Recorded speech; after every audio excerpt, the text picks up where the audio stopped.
मो ना विष्णुचरण महांती घर कमारिया 2012 मसीह आम ए बाबद गोटे संग्राम कर चलू हाइकोर्ट कर हाइकोर्ट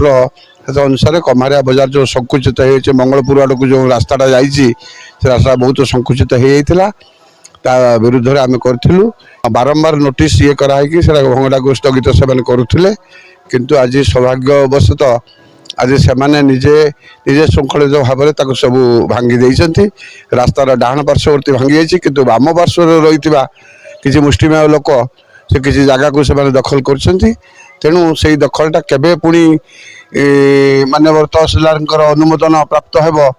सेटा हूँ देखार कथा एवं आज कलेक्टर ग्रीभांस कही कलापर तहसीलदार मत आसंता गुरुवार को तारीख देते आम बसिकी कथा हेबू एवं बर्तमान मेजर फैक्टर हूँ रास्तार बाम पार्श्व जो जबरदखल को उच्छेद करवा तेणु आम अनुरोध करुचु जे आमर से बाम पार्श्वटी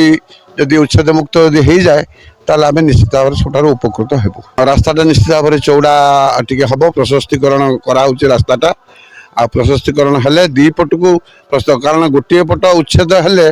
सेटा रास्तार तार नियम नुहे जगटा चौड़ा हेले रास्ता सीधा हम और परिष्कार जानवाहन भल भाव में जाई आसपार।